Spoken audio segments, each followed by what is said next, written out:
President-elect Biden and his health team are giving more details on the measures that they will take to fight the coronavirus pandemic. Mr. Biden introduced his staff yesterday, which included Dr. Anthony Fauci and a few other new faces to help with COVID-19. The president-elect also gave a direct plea to the American people, saying, quote, "We need your help." So Ed O'Keefe is joining us now with the latest on the Biden transition. What more did we learn yesterday about Mr. Biden's pandemic and vaccine plans once he is sworn in? And is he getting, buy-in from governors across the country? Because as we know, the federal government can do but so much, but a lot of the choices and decisions come from the state. State officials typically say they need to get support from the federal government. Got to work hand in hand.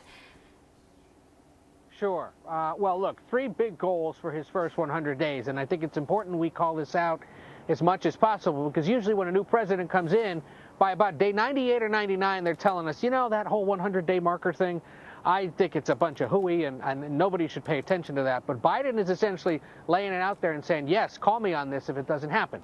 In the first 100 days, he wants to make sure that 100 million vaccines are put in the arms of Americans, which is actually a goal set by the Trump administration, but one he's picking up, and argues that it would only happen if Congress continues to put up the money necessary, calling it one of the most expensive projects, if not the most expensive project in government history. Number 2, wants to continue to encourage people to wear masks for the first 100 days of his presidency, arguing that if they do so, with the vaccine being injected, that can help drive down infection rates. He can do that by enforcing it on federal property, a mandate, and on interstate travels, if you're on a plane or on a train or on a bus that's crossing state lines. That's kind of already happening. Actually, it is already happening. Companies have set that policy, but it would be government policy once he signs it in. The third, and perhaps the most complicated, is he's vowing to put a majority of the nation's school children physically back in school by the end of those 100 days.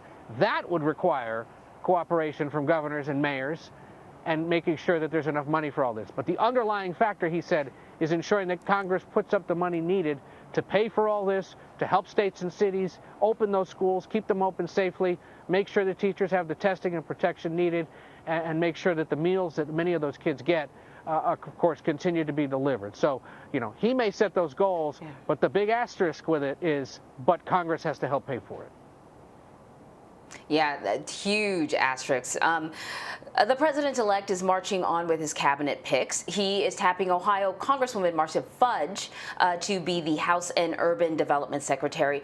Now, there was a possibility that she would be picked ahead the Department of Agriculture. Instead, Biden went with HUD. Why is that, and what do we know about her? Yeah, so a few things here. She's from the Cleveland area, former head of the Congressional Black Caucus.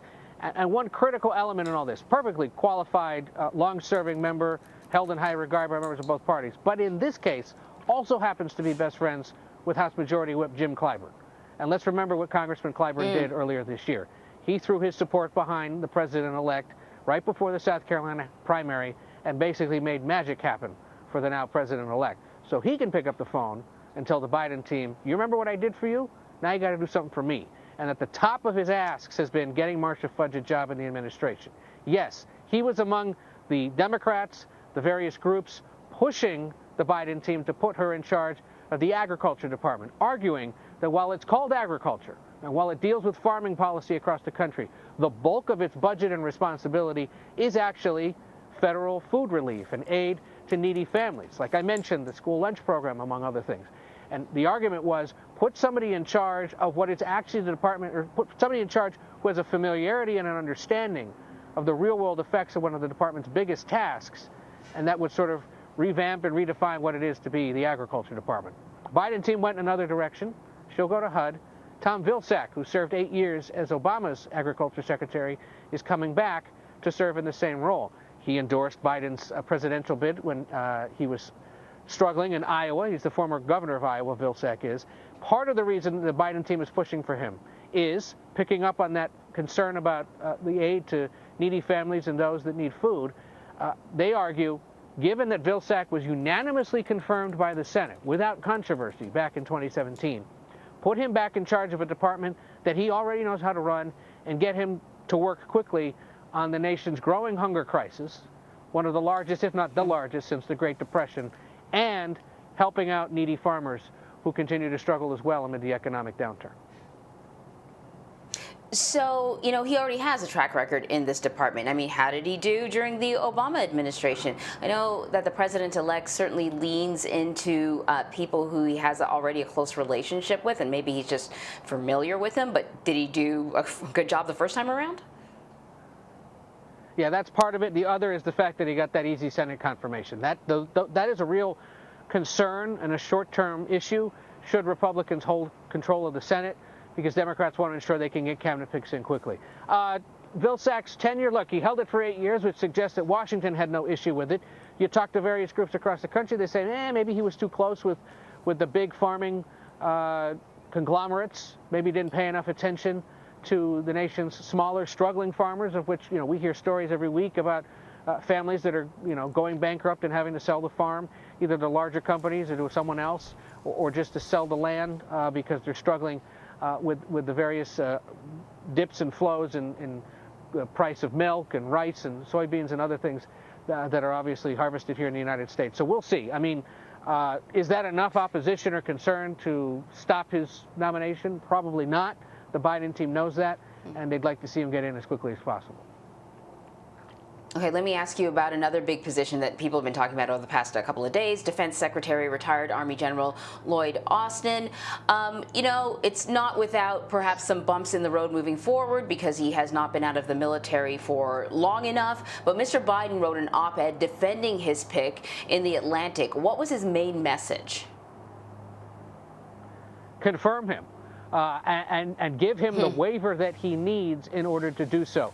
There's a federal law that says that top uniformed military personnel have to wait at least 7 years to serve as defense secretary or hold other senior civilian positions at the Pentagon. Remember, the whole idea of the Defense Department is that civilians have control over the military. Austin is now a civilian, but he's only been out of the military for 4 years. Similar thing happened with James Mattis, the former Marine general, when President Trump nominated him. Congress very quickly gave him the waiver. And this is one of the rare instances where members of the Senate and the House actually have to weigh in on a nominee. That waiver would have to be passed by the House and the Senate. And what was so intriguing yesterday is that very quickly you saw a handful of Democratic lawmakers, many of them with national security backgrounds, or who are members of the House and Senate Armed Services Committees, turn around and say, look, I made clear when we gave this to Mattis 4 years ago that I don't like the idea of recently retired former military officers running the Pentagon. And so the Biden team is going to have to explain itself and give us a sense of why they think he's the most qualified. Part of this is that many people believed and were pushing for a woman named Michelle Flournoy, former Undersecretary of Defense during the Obama years, who many thought might have been Hillary Clinton's defense secretary if she'd won, that she should have gotten the job. Here's a qualified woman. We've never had a woman run the Pentagon. Why shouldn't she get the job? But Biden went with the general instead. Points out in that Atlantic op-ed he worked with him closely on issues like Iraq and Afghanistan. The Biden team also points out that back in the day, General Austin knew the president-elect's now late son, Beau Biden. They served together in Iraq and had kept in touch after they served overseas. That's a point that they'll continue to make as well. Perhaps in a way to sort of shame some of these lawmakers into saying, look, this is who the president wants. You should give him what he wants, as Congress traditionally does when it comes to cabinet picks. Well, we will be watching as this process moves forward. Ed O'Keefe, thanks for bringing us up to speed.